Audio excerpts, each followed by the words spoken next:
There is no magic portal where freelance writing clients are hiding. This is a question that I get very often. Where are the best clients hiding? Or where can I find the best freelance writing clients, or the top freelance writing clients, or long term freelance writing clients? And a lot of it has to do with reverse engineering. You're thinking about the process wrong. You need to reverse engineer it. And you need to think about how you want to dig for the diamond clients. Okay. So, as you're kind of going through this freelance writing journey, we're going to talk about how to find these clients, where they're actually hiding, and how we're going to make sure that we find the right ones that are a fit for us and that fit for the future of our business. And we have our buddy here. Oh, hold on. There we go. There she is. She's all snuggly. But I don't want to say too much because she'll get up and then she'll want all the snacks, and we're not ready to do snacks yet. She even like moved her ear around when I said that. Okay. So we're going to talk about a few things. And this is like, I think just a lot of times I get emails or I get messages, or I have writers that say like, oh, if you just tell me where the clients are, or like, this is how they end up on platforms like Fiverr or Upwork. Hey, Flower Power, happy Friday. This is how they end up on platforms, right? A Fiverr, Upwork, any platform, any of the platforms where they think like, oh, that's just where the clients are. Or this is how a lot of times people end up on job ads, or they're like, where are the freelance writing jobs? Like, just tell me where the jobs are and I'll get them. Hey, Vicky, I always love the wave. I'll wave back. So we're going to go over that today, and let's go through number one. Hold on. All right. Let's see. Number one. Okay. So let's talk about this. So when we're kind of going through, hey, Suzanne, I'm just getting this spinning circle first timer. Okay. So refresh the page. So Suzanne, if you can hear me, refresh the page. Because it should refresh the live stream. So hold on. I don't know if you can hear me, so I'll put it in here. Try refreshing. Oh my gosh, refreshing the page. Oh good, it worked. Okay. So let's talk about number one. Why are we having trouble with this? Why are we having trouble locating our best freelance writing clients? And then we're going to go through tuning up our GPS. So you're having trouble finding the best freelance writing clients because you think that they're in a magic place. One of the things that I see all the time is this magic place.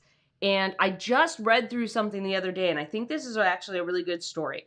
There's these articles that pop up that talk about how like, oh, I make $100,000 a year, or like I make $100,000 a month on Fiverr or Upwork or whatever the platform is, right? Someone has like a random platform that they're like, this makes a ton of money.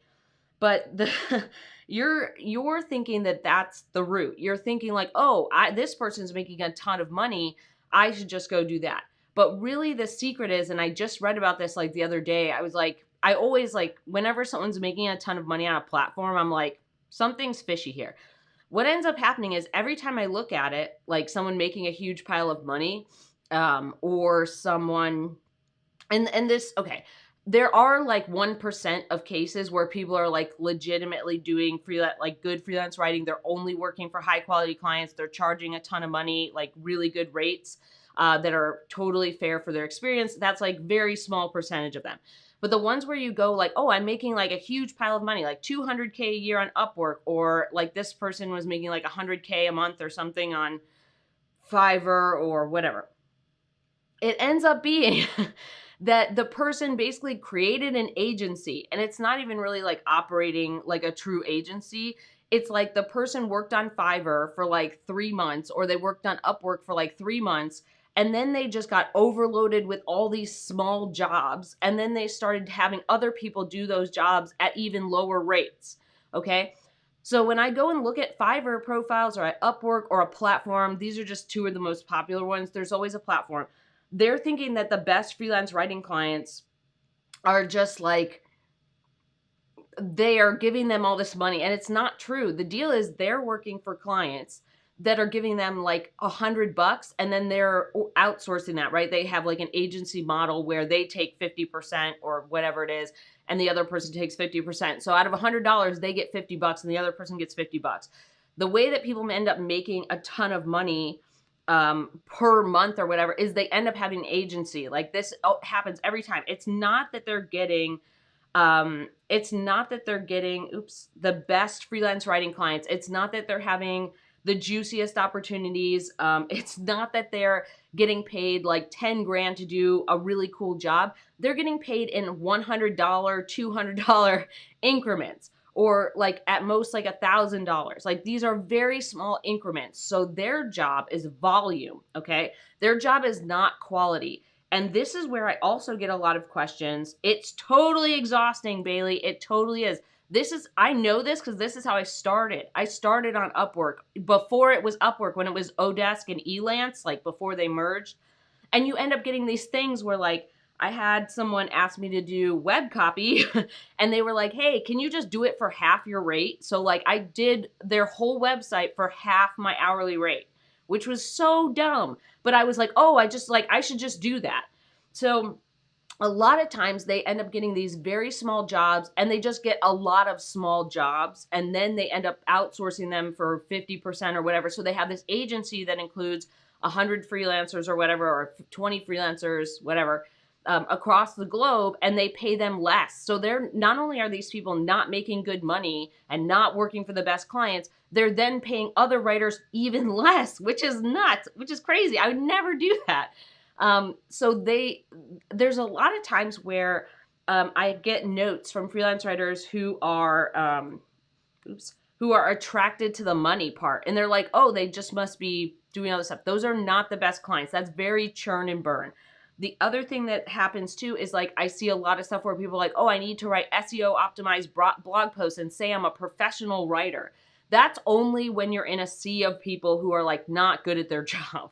Like, okay, so if you're looking for the best freelance writing clients, the top guys, the people who are really going to give you long-term work, and they're going to provide you with quality samples, they're not going to be doing stuff in small little packets, right? Like it's not going to be like $100 here and $200 here and maybe $1,000, or we're working at $10 an hour. Like that's just not how it works. And they're not looking for someone who says they're a professional writer with SEO optimized blog posts. You know why? That's your job. That's your job. That's why I always think that that's like the nuttiest thing when I have students, right? When I have Wealth Lab students or Runway students or coaching students, or people who just send me emails, right? And they're talking about how they're like, oh, I need to, like, how do I write an SEO optimized blog post, like, and do all this stuff? Or how do I say that I'm a professional writer? And it's like, happy Friday. And it's like, that's your job, dude. Like, that's your job. That's not like a feature. That's not like oh, I can do no, that's like your job. Yes, of course, we're going to SEO certain things, right? Certain stuff that we're working on, blog posts, articles, we would be working on SEO.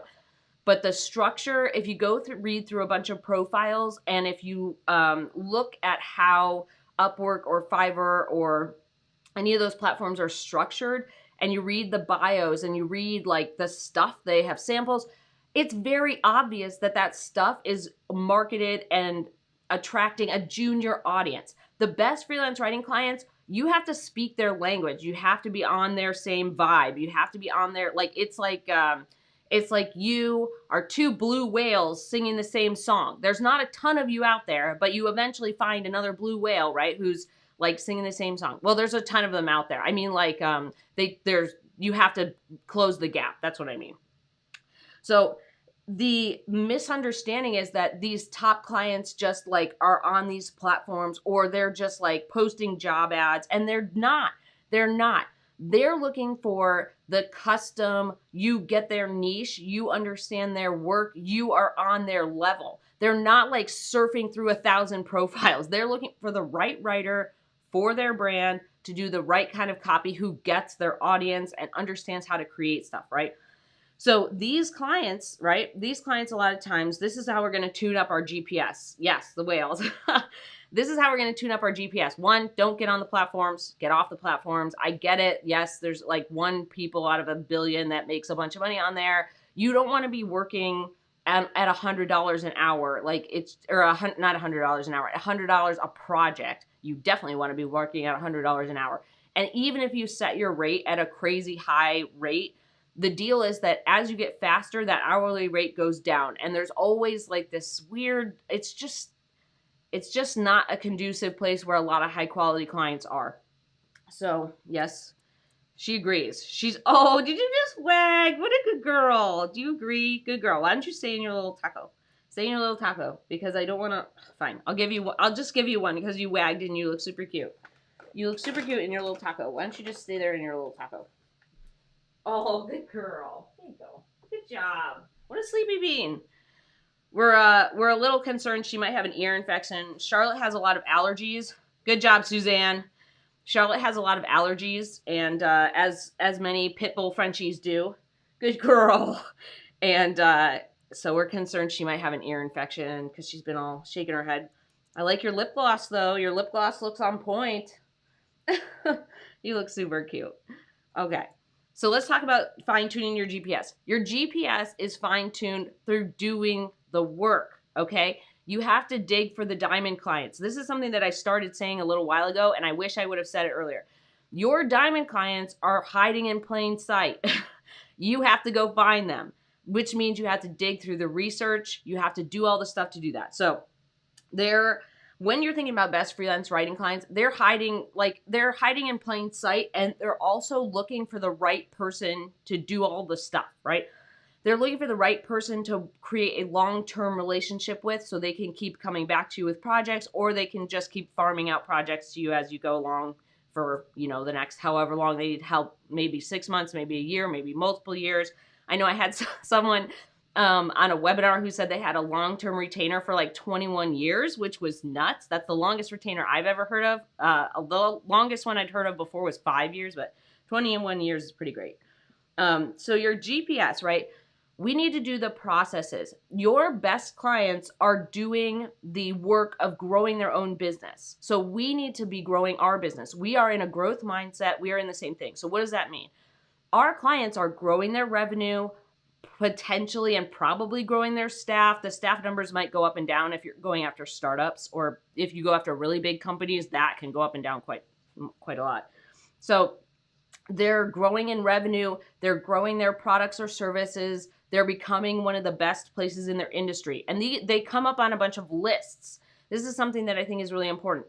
These companies are thriving because they're showing up on like Forbes lists or TechCrunch lists or Crunchbase lists or the Inc. 5000 or industry publication lists, or they're coming up on places where they're the best companies to work for in this area, or they are emerging technology, or they are changing the way their niche is, thinking about a certain procedure or process or system or technology or service, right?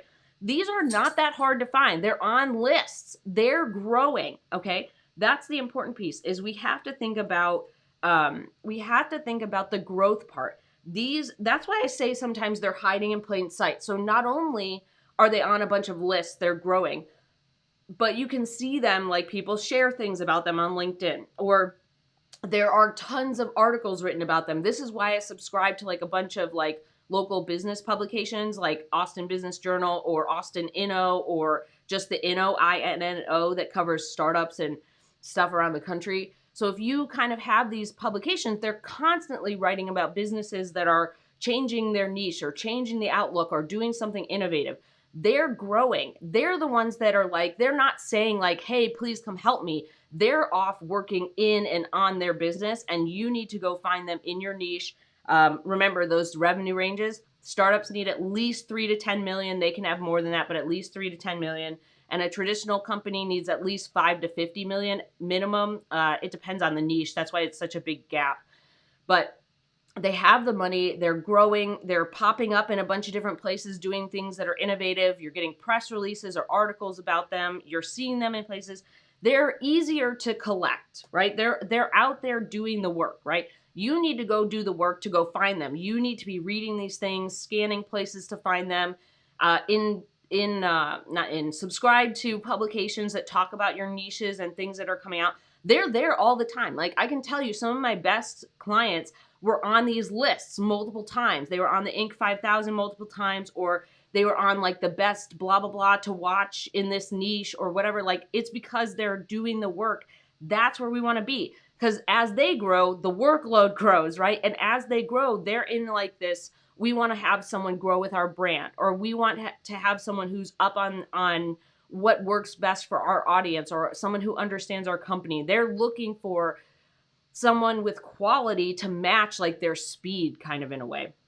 That's really important. The other thing is that this is something that I've told my students that I think is really important. And this is like my Wealth Lab students that we're talking about this kind of right now, is your clients are silently crying in a cubicle, okay? Your clients are in their cubicle crying because they are stuck with a bunch of work, okay? I can't tell you how many times I've sent an LOI, a letter of introduction, to a potential client, and they're like, oh, thank God you're here. Please, for the love of God, help me. I've got a ton of projects that I would love to outsource, to you, or like, I want someone who can be there, when I need more help, right? They're not advertising that, right? They're not going out there posting a job ad, going on a platform looking for help. They're just silently crying in their cubicle, okay? This is something that a lot of freelancers miss. This is where your clients are hiding, in their cubicle, in their tear-stained mouse, right? Like, they are really struggling with getting things done. And what are they going to do? Like, they can't just post without their boss's approval. Their boss may not know, or their company structure may not allow them to have someone full-time. So maybe they don't know about freelance, or they haven't considered it. And you showing up with an LOI, right, a letter of introduction, or you showing up in their inbox, or connecting with them on LinkedIn, or being available, right, and making yourself known in their space, right? Then they're like, oh, we can have this person help us. They're not advertising that they're struggling. Like, this happens all the time. And I feel like we miss that as freelancers. We think that if someone needs help, they'll post an ad or a job, or there'll be like just like some kind of portal of freelance writing jobs where they're like, all the best companies are needing help. As a caveat, one little caveat, big companies like Microsoft, Nike, Google, Facebook, they will use specific agencies only. Like, they will not vet the freelancer. They will use an agency to vet freelancers. So if you really wanted to work for Apple, or if you really wanted to work for Nike, or Microsoft, or somebody, or Oracle or something, they oftentimes use an agency. So you'd have to figure out who the agency is, and then you'd send them LOIs and try to work with them. So, small caveat, super, super big companies will a lot of times use an agency. They won't vet freelancers themselves. But most of the time, yes, hello, look at that cute little tail. You look so sweet. Most of the time, your best clients are, medium-sized companies, or they're startups, and they are looking for your help. They just don't know how to find you, and you have to go find them. You have to do the work of creating your list. You have to do the work of sending your LOIs. You have to do the work of making yourself basically available, right? That's really important. Tuning your GPS is about doing that process. This is something I go over extensively in the Wealth Lab with my Wealth Lab students, which we're doing right now. Is like how to do the process, how to find all these publications, what should we look for, what types of lists, what are some good client attributes, what are some things that like we can kind of suss out. There's really no way that you would know your clients are crying in their cubicle, right? Like, yes, you can see that their content is inconsistent, right? You can see they're inconsistently posting content on their website, or inconsistently posting content on social media, whatever. But unless you send an LOI, and unless you get on a call with them, you don't really know. So your GPS is fine-tuning that process of finding these clients, making sure they have the right revenue, because the right revenue usually means they have a good budget for freelance writing, or at least content marketing, and you're in the content marketing group. And that you are looking for the people who are thriving and growing, and making changes in their industry. You are following different types of publications, or you get press releases, or stuff that kind of shows you who's the movers and shakers, like what's kind of going on here. And those are the best clients, man. Like, they're motivated, they're interested, they're growing. Like, those things are your job is to fine tune your new pair of glasses. This is something I tell my students. You got to wear that new pair of glasses and adjust the prescription. You got to get used to that new prescription so you can find those clients. And it's your job to do that. The platforms make it seem like it's like a magic client portal. It's not, okay? It's not. Your best freelance writing clients are hiding in plain sight. They are hiding in their cubicle crying, and they are hiding in all the articles that are written about them, about what the great, all the great stuff that they're doing. So that's number one. This is going a lot longer than I thought it would. So hold on. Let's do number two. Charlie, what do you think? What do you think about this? Charlie's like, I want the best snacks. Good girl. You look super cute wagging your tail today. You haven't been wagging that much recently because we've been, you know, as you guys know, Bo passed away, which has been really difficult. So Charlie's been really sad. And but the good thing is she's wagging right now. You being a wagging dragon? She's being a wagging dragon for everybody right now. Good job. You're the cutest. You look like a little taco bean. Good girl, taco bean. Okay, so let's talk about two real quick. Actually, we have like a bunch of things. So if you feel like this has been helpful, give it a thumbs up. If you feel like you want to learn more about building a high earning freelance writing business or just a freelance writing business you adore, subscribe. Okay, let's talk about this. We don't want to think about freelance writing like a full-time job. We don't want to think about this as cover letters or surfing job boards or looking for people who are looking for us. Like, we're finding people who are struggling or people who are winning, right? Like, people who will silently kind of make progress or will silently cry in their cubicle. So this oftentimes ends up being this thing where people think the best freelance writing clients are just going to be like, oh, I'm the best and I'm going to post on the best job board, or I'm going to post, you know, all this stuff. And they just don't. Like, every once in a while, there is a great client who will send an email to subscribers saying we're looking for someone, or who will post on social media about it. But very, very rarely will that happen. So we're not going to be sending cover letters or resumes or all that stuff. Like, we're not going to be applying. We're going to be seeking. We're going to be creating lists. We're going to be seeking things out. We are going to be cutting our lists down by revenue, and we are going to be sending our LOIs, our letters of introduction. If you're interested in that, I keep forgetting, I have a bundle, my own LOI templates, my own marketing stuff, my own ways that I reach out to clients. If you go to mandyellis.com/bundle, you can grab it. It's the same stuff I use right now. Okay. So the freelance writers that I see a lot of times too, that are applying to jobs on job boards, or that are doing this kind of like treating it like a full-time job, right? They're treating it like that in order to get clients, they do the same stuff as they would if it was a full-time job. They're exhausted. They're exhausted. It's not motivating to apply to 200 things with 2,000 other people. Every time I see something on LinkedIn, you know, it'll tell you how many people applied to the job, right? So every time I see that, it's like you're competing with 685 other people, or 1,100 people recently applied for this job. We want to be one of one, okay? When you're sending LOIs, it's okay. You can lay down. You can lay down. When you're sending, here you go, Bean. There you go. Good job, Snork. Good job. When you're sending LOIs and you're showing up as a LinkedIn InMail or an email, you're one of one. You're not applying to a cattle call, okay? If you're a freelance writer who's been thinking about finding your best clients as you would the best full-time job, you're doing it wrong. I'm sorry, you're doing it wrong. We do not want to be the best of the cattle call, okay? That's not a good idea. We want to be one of one. We want to be looking for the right people who have the right stuff going on. They're creating content. It looks like it's inconsistent, or that they need help, or there's a bunch of stuff behind the scenes we don't know about, but they look like a good fit. We send an LOI. This is not about gathering ourselves to, like, you are way better off sending 100 LOIs than applying to 100 job ads every single time. You are, that's another thing too, is that I often get answers about like, well, what do I do about a resume? I'm like, I haven't been asked for a resume in years and years. Like, I made one resume 3 years ago because I had to. I had no other option. I had to make one. And that that was a rarity. Like, you're not asked for a resume as a freelance writer. If someone is truly looking for a good freelance writer and someone to work with long term. They want to see your clips.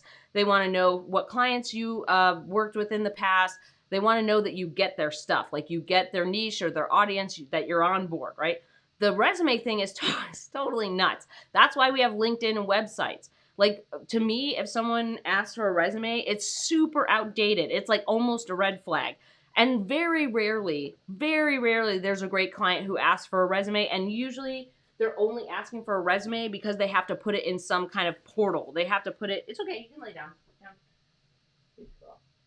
They have to, like, in order for their company to onboard someone, they need that on file, right? Like something like that. But when you're thinking about this, you have to think about, like, I'm digging for diamonds, I'm sending my LOIs, I'm looking for clients, like by lists and revenue and who's kind of moving and shaking, what's kind of going on with their business growth, or are there articles being written about them. It's not about, like, let me give you my resume. Like, this is about meetings and having the right website and LinkedIn that attracts the right clients, that you're meeting them on their level. A resume does not meet high quality clients on their level. They just don't, they don't care. It's not a thing. That's why LinkedIn exists. That's why we have websites. And the other thing is that if you're talking to a client where they're asking for a resume, like, most regular full-time people don't have a website, and they barely figure out or fill in LinkedIn, right? We're doing all that work. We're putting all that work into great copy on LinkedIn, great descriptions of our experiences, wonderful website copy, so that gives people a much richer experience of what we actually know how to do, who we should work with, all that stuff, versus like a one-sheeter resume that's like it just has no feeling of the experience or knowledge that you have to share, or the experience of working with you. So we don't want to think about it like that. We don't want to think about it like a full-time job. We don't want to be in the cattle call. We don't want to be sending 1,000 resumes. You don't want to be competing against a billion people. You want to be one of one. Okay, that's 2. Let's talk about 3. Hold on. Let's talk about 3. Okay, 3 here is when we are we're thinking about, one of the things that I get asked about is if those amazing gem clients don't know how to find you, right? Like, you are confused about why they can't find you. And then I find out that the person doesn't have a website, or they haven't filled out LinkedIn at all. No one can find you. You have to have an online presence like this. I think by now, right? 2023, you have to have an online presence. You have to have your portfolio set up. You have to have these things all worked out. And even if you don't have clips or clients, you need to have somewhere where your clients can plant a flag and say, like, yes, this is the right person for me. Our websites and our LinkedIns are are a writing audition. That's why 3 is this 3 thing is really important. Your gem clients also find you. Those best freelance writing clients stumble into your inbox because your website's super smart. They stumble into your LinkedIn DMs, right? Your in-mails, because you have a really great LinkedIn profile. And if you fail to deal with making your online presence fantastic, you're missing out on all these opportunities with these gem clients. They come out of hiding, and they're like, oh, they're like a little squirrel. They're like, oh, look at that. Let me just gather that LinkedIn profile and, like, send them a message, right? So we want to make it as easy as possible for them to find us. That means working on our website and working on our LinkedIn, updating those regularly, adding clips, adding new clients, fixing our copy. I always recommend like 3 to 6 months. You should be updating, every time you get a clip, you should be updating your website and adding that. But your copy, looking at images on your website, looking at what clips are featured on LinkedIn, adding new client logos or new client lists, like all that stuff should be updated every 3 to 6 months. The more you update your website, the easier it is for someone to type in something like Austin freelance writer or Raleigh freelance writer or like San Francisco freelance writer or whatever, and find you, because your website is constantly being updated. That's more important. SEO is important, but like I always say, if you're doing it right, you should have that SEO in your copy anyways. Like, the stuff that we would be interested in for our web copy should already be in your copy as you write. Yes, the squirrel. This squirrel. She likes to hunt squirrels, which, luckily Charlotte doesn't have. Luckily for us, Charlotte waits way too long to chase the squirrels, so the likelihood that she would catch one is very small. She waits too long. She doesn't get the time span between running off of our deck and running after the squirrel on the tree, right? High five. Good girl. Other one. Good girl. Down. Good job. So luckily, Charlotte doesn't do that. But the deal is that your clients need to be able to find you as well. And you need to have this online presence, and you need to be able to speak to them on their level. This is something that we go over quite a bit in the course, right? In the Wealth Lab.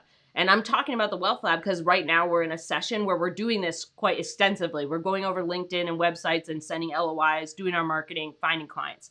So it's like fresh in my mind. So these gem clients will then find you, and the better work you do on your website, the better you do with LinkedIn, the better you are at, bless you, the better you are at communicating how you help your clients, why you're different, what kinds of things you work on, the things that you solve. You're meeting those gem high quality clients at their level. We have to meet them at their level, right? This is that thing where when you undercharge, your good clients are like, I don't know if you're good at your job if you're charging that little, right? This is a weird thing that happens. When we start as freelance writers, we're scared of charging too much. But when you get the best clients and you get amazing gem clients, if you don't charge enough, they're like suspicious of your quality of work because they're used to paying a lot, right? There's plenty of times where you'll talk to a client who worked with a freelancer in the past, and that freelancer either left or, they were just like, yeah, the project ended. And they're like, if you send a quote for like, $2,000, they're like, we're used to paying 10. Like, are you actually good at your job? Like, that's a weird thing that happens that we forget about as freelance writers is not only do we need to be found, but we need to be at their level in our copy, at our level, their level on LinkedIn, and at their level when it comes to pricing. Like they're looking for someone who takes their shit seriously and charges appropriately. Like that's the level that they're at. They're like, of course we're going to pay 10 grand because obviously this project's important and obviously we have a budget to support it, right? So those are really important things to remember. And we don't want to, we want to be really smart about helping our best clients find us. And there might be someone crying in their cubicle who does go for a search, right? They search on their computer, which they do, of course. But there's, like I said, like a lot of those clients, like they have to do their own searches. They're looking for you. They're not going on a platform. Like they already know if they're paying 10 grand for a project, they're looking for someone who is professional enough to have a website and a LinkedIn and to show their copy and to have stuff that like aligns with what they're doing. Okay. Let's talk about 4. Hold on a second. Let's talk about 4. Charlotte, how do you feel about 4? Because I know that you wanted to share your opinion, but I'm not sure. You know how to dig for like bugs, but not so much diamond clients. You know how to find like small lizards or mice to chase. Boop. High five. Boop. Good girl. You're so sweet. How's your tooth doing? Charlotte has a tooth that we're a little worried about. It's a little gray, and it just started turning gray a little bit ago, which was weird. So we have to take her in for that. It's like every time I feel like I've got a handle on like what our dogs are doing, and I'm like, sweet, our dogs are good. There's always something weird that happens, right? Like Charlotte has like an ear infection now, or she probably does, right? She's like, I don't know, my ear's bugging me. And like her tooth looks weird, and I don't know. What do you think? But we did trim her nails the other day, which is a whole big thing for her. She really hates that. So the fact that we got like 2.5 feet trimmed, that was a big deal. That was a big deal. You did great. You were a superstar. All right. Let's go over 4. Let's talk about 4. This is our last thing. If you feel like this has been helpful, give it a thumbs up. If you feel like you want to learn more about building your own freelance writing business, subscribe. Sometimes I want to say subscribe. I don't know why, but my brain just like, I don't know.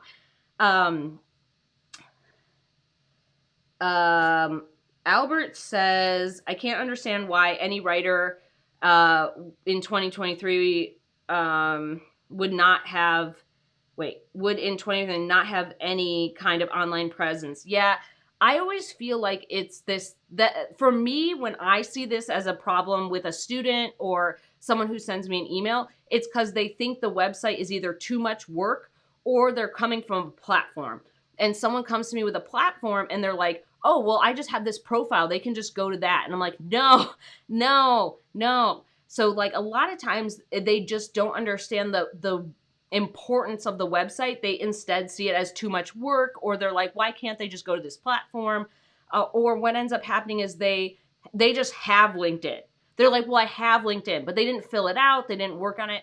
I think a lot of it is like they're coming from a platform. Sometimes I have people who are switching from like fiction or poetry and doing more freelance writing for business clients or for magazines, and they don't understand the importance. Like their author site is not as it's not really built for like getting inbound leads. It's not really built. It's just like an island that people visit every once in a while. Like there's no like tourism company saying like visit this island.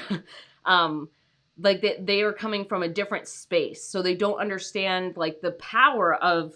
I have like a hair that's poking me. They don't understand the power of their website or the power of LinkedIn, or they look at it as like too much work instead of saying, "It can I put in a month's worth of work on my LinkedIn and my website, get it super sharp, and then let it rest for several months while I go do all this other stuff," and that it powers their business.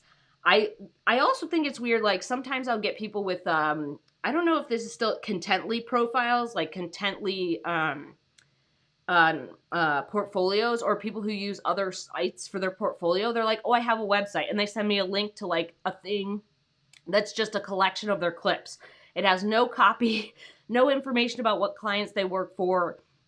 It has no way for those gem clients to know this is the right writer for them, because just having a clump of clips doesn't show me personality fit. It doesn't show me that you get my audience. It doesn't show me that you understand my pain points. It doesn't show me anything. So I think it's like like I said, when I started this, it's reverse engineering. A lot of times freelance writers are just like, look at my deck of cards, right? Like they're just like, I have 57 cards. And you're like, but who are you as a writer? And they're like, 57 cards, right? And those cards are like their clips. So instead of understanding the power of the online presence, they think all they need are clips and clients. And that's just not the case. Your diamond clients, when you dig for diamond clients, when you're going after the good stuff, they want to know that they're in a partnership, okay? Partnership, not just picking up a rando with a bunch of clips, right? This is the thing that I think freelance writers need to reverse engineer. It's not just like, I have clips, please, for the love of God, pick me. That's not it. It's partnership. You have to meet them at their level, right? Those gem clients, those people who are super green light, super amazing clients, long-term people who want to give you big piles of money, they're looking to create a relationship with someone. They can't create a relationship with someone where it's like, okay, here's the difference. This is like the difference between like super deep level dating sites like eHarmony, where they make you do like, or they used to make you do like a huge questionnaire, right? To say like, I'm all these things about you, versus like Tinder, where it's like, if you just have a website that's just clips, or you just have this like scannable thing that like it has no personality, it's just clips, or it's like a profile on a platform, it's like Tinder. It's like hot, hot, not hot, hot, hot, you know, like it's like a bunch of hot pictures, and then you're like, okay, cool. We're looking for like eHarmony long-term partnership, like, you know, answering a bunch of questions, being specific about who you work for. We're looking for a website that actually converts, not just a place that exists for you to send clients. Like this is something I think, this is why I go so deep in the Wealth Lab over this, and why we have like multiple different lessons and modules about how we like convert clients and how to think of like them and how to talk about pain points, is because that's what converts. Just like a banner up in the internet saying like, here's my clips, or here's a one sentence description of what I do, that doesn't convert. We need conversion. Okay, Albert, good thing. Vicky says, sorry. Vicky says, do you think there are more humans on my website than I think there are? Yeah, I do. And the other thing, Vicky, is you can check this. Google Analytics, Uber Suggests, Moz, Ahrefs, sorry. Any of those sites will let you look up your website and see the traffic, right? The traffic is the humans on your website. So like Google Analytics sends me a monthly report, right? My Google Analytics is like, you had this many impressions and this many visitors, right? So you can do that for your site, and you can see it increase, right? You can do that by checking it on Uber Suggest, like seeing the chart. I don't know why I forgot that. The chart of like the traffic on your site.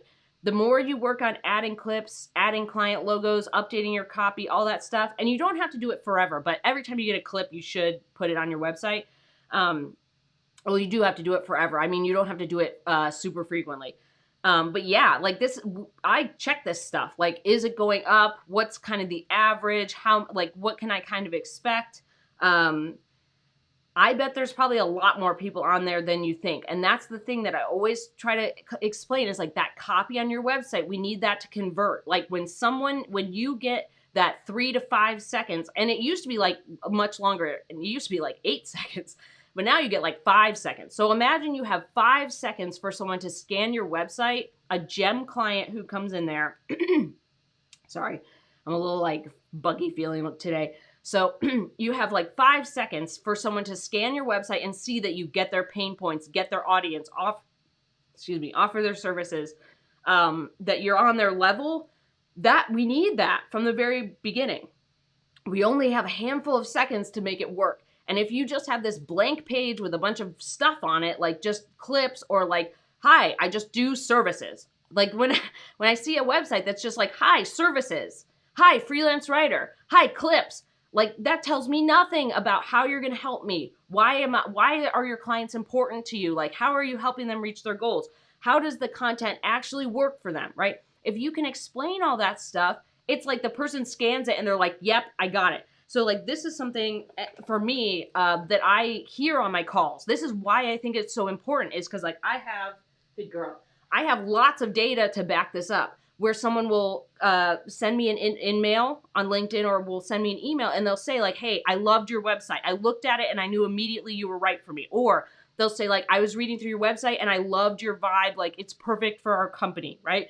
Like that's the thing, is they scan, or they're putting things together and they're like, this is the right, like we're on the same thing, right? We're ETing each other. Like ET, like they, the glow fingers. Anyways, that's really important. And you can check this. Like I said, you can have, you can put your site, like link your Google Analytics to your site and have it send you a monthly report. You can do this for free on a bunch of other websites. You can just put your URL in and see the traffic. But this is like I said, it's really important when someone comes to your site, they're scanning it and they're like, yes, like you get it, like you're on board. And I bet there's a lot more people on your site than you think, Biggie. I bet there's a lot. Like if you're getting like, I don't know, like 100 to 400 visitors a month, I think that's probably good. I mean, obviously thousands would be great, but I think as long as you're kind of in like, there's people finding you, then you're good. And that goes over time. Like I used to start at like 3 people a month, and now it's like, obviously not 3 people a month. I totally thought that emoji was giving me the finger. I did, but it's not. Okay, last thing. This is the last thing we're going to talk about. Then we're going to hop off. Because this went longer than I thought it would, and I thought that I would be short-spoken today, but I'm not. I have a problem being chatty. Charlotte knows that. Charlotte's like, yeah, she always tries to talk to me and hug me, and it's like too much. Good girl. Okay. So when we're digging for diamond clients, we need to have our own kind of set of tools, right? This is a wrap-up. Our tools are revenue, right? They need to have at least 3 to 10 million as a startup. That's a minimum. Most, like your startup could have more. It could have 100 million or more, but usually your startups have at least 3 to 10 million. Your regular companies, traditional companies, 5 to 50 million, depending on your niche. They can have more revenue than that, but at least that. They need to be people who are like, you are connecting with them in different ways. Like you see them on different lists. They are people who are growing. You find them in different places and you add them to your list, cut by revenue. So you can add all these different companies, make sure they have the right revenue. Then we're going to make sure that we're sending out those LOIs, our letters of introduction. This is for businesses. Pitches, different story. Magazines, different story. But if you're looking for my LOI templates, go to mandyellis.com/bundle and you can grab them. They're the templates that I send for cold emails, which is your LOIs. They're my LinkedIn messages, how I connect with different types of clients. They have a whole bunch of, like, my contracts are in there, but all my marketing stuff and how I reach out to clients is in there. mandyellis.com/bundle. The other thing is then you want to make sure that you are updating your stuff, right? Help those gem clients find you. Make sure you understand their pain points. Make sure you understand what they struggle with content. Make sure that you are updating your clips, please. This is something where like people go like 6 months without updating their clips, and their website, like, Google loves websites that are updated often. This is why people have blogs, because they don't have clips. Every time you get a clip, put it on your website. The number one way, I know this sounds nuts, I've had many conversations with clients that are like, oh, you must know SEO because your site is #1. I'm like, no, I update it. I put in new clips. And like I said, normally when you're writing your website content, there should be a ton of stuff that's in there that's just regular SEO. Like, it's, don't overthink it. Put in the regular stuff, right? Freelance writer in Austin, or Austin content marketing writer, or helping you with white papers, case studies, blah, blah, blah, in the blah, blah, blah niches, right? Normal stuff. So we want to make sure we are on the same level with our LinkedIn and our website, right? And we remember, don't forget this, your ideal clients are hiding in plain sight. They're crying in their cubicle. They're not posting job ads. They're not surfing through 100 profiles, and they're definitely not looking through a cattle call, okay? They're not setting up a cattle call. You are one of one. You want to reach out. You want to build a relationship. You want to be with someone who wants a partnership, right? And you are looking for a client who's like, you are meeting them at their level, right? Like I said, like if you charge $2K and they're used to paying $10K, they get weird about it. And they're like worried that you're not very good. That's why you're not charging enough, right? You don't like do as good of work, right? Don't put yourself in that situation. This is another thing, right? The one of the ways you don't do that is when you get on a call is that you ask them what their budget is, right? And then you get did you get your tooth in there? Sorry. You ask what their budget is, and that will help you a lot figure out like where we are. So these gem clients, like they're not in the platforms. They're not like, every once in a while you will see platforms that will say, oh, I worked for Google, or I worked for whoever, like they're on Upwork or they're on Fiverr or whatever, and they worked for these big companies. That's usually like they had worked for an agency either off the platform or somewhere else. And remember, when you're saying, if you have to write in your copy, and this is a thing that I see on the platforms, if you're writing, I'm a professional freelance writer who does SEO optimized blog posts, you're in the wrong place. That's your job. Your job is to be a professional writer. Like, the fact that you have to say that means you're swimming in the wrong poop soup, okay? That's not where we should be. Those are normal things. They are expected. High quality clients expect you to be good at your job. They care about solving pain points. They don't care about dumb stuff like has to be on the first page of Google. I mean, they do sometimes, but it's not like the same thing. Like, you can see a very big, vast contrast between the content that's written on someone's profile on even the top people with the best ratings on these platforms versus a freelance writer website who's killing it and making 6 figures. There's a huge gap. So meet your clients' pain points, update that copy, put in your clips, right? Meet your clients at that level. All right, so I'm going to do one more thing with Charlie, just because we're going to do a quick pup date, just to see how she's doing. Charlotte, you look like a mermaid. Why do you look like a mermaid? You just have that, like, blanket, it makes you look like a mermaid. Can you do a little high fives? Good job. Good job. Can you down? Good girl. You look like a superstar today. I know you're kind of struggling with your whole ear infection, potential ear infection / weird tooth thing, but you look like a superstar today. Oh my gosh. Oh my gosh. You guys, I taught her this new thing that I think she just tried to do. All right, Charlotte, belly. Belly. Oh, come on. We can do it. Charlotte, belly. Oh, you were so close, belly. I'm trying to get her to roll over and show me her belly because she can be kind of sensitive about that. So I'm trying to normalize it for her. But I think maybe, can you do belly the other way? Can you do belly this way so you don't fall off? Belly. Oh, you're so close. Belly. Come on. Belly. Can you roll over? She's like, no, I'll fall off the bed. Well, we'll get it. I'm always trying to like teach Charlie and Barry too. Before Bo passed away, he reached his full potential as a dog because we were always teaching him things to make him more comfortable. So, you know, Charlotte got taught a bunch of things that, yeah, you think so? Charlie, we do a bunch of things with Charlie so that she's less nervous. Like, she's kind of nervous and skittish about certain things. So I taught her to go around so that she can move around in tight spaces when she gets kind of panicked. And the belly thing is just so she feels, oh, thank you, Bean. Just so she feels more comfortable showing her belly, because sometimes she can get really freaked out about it. So, good girl. Yes. You look like a tiny little gremlin. You're so cute. All right, so I hope this has been helpful. I hope it helps you understand that these clients aren't like, they're easy to find. Like, it's not like, well, they're not easy to find, like, you're just like, you know, a blue whale getting a bunch of krill, right? Like you're just like, oh, look, krill, and you eat 2 million of them in one bite. It's not like that. But if you put in the work and you actually start wearing that new pair of glasses and you can actually see those clients and you're like, oh, this is what they look like, repeating that process, you know, you end up, it makes it a lot easier to find these diamond clients, and you got to meet them at their level.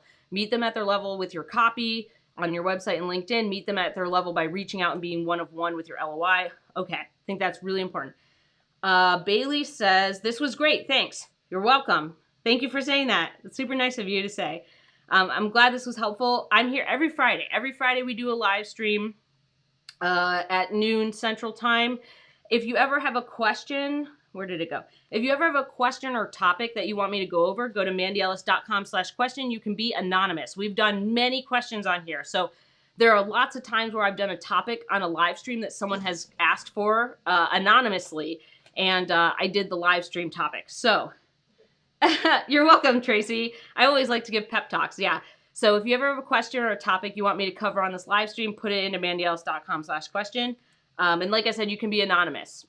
I always like the shrimp, though. You know, I guess the krill is too small for an emoji. It would be weird to have a krill emoji. Obviously, I started watching Blue Planet, so we're getting a lot of ocean analogies, which, like, Blue Planet is, like, fun to watch, but also, like, I have to skip through all the sad stuff because, like, I can't handle it. But, like, I like the information about, like, the deep sea and stuff. In any case, I hope everybody has a really good Friday. I will see you next Friday at noon Central Time. And, yeah, thanks so much for hanging out. Bye.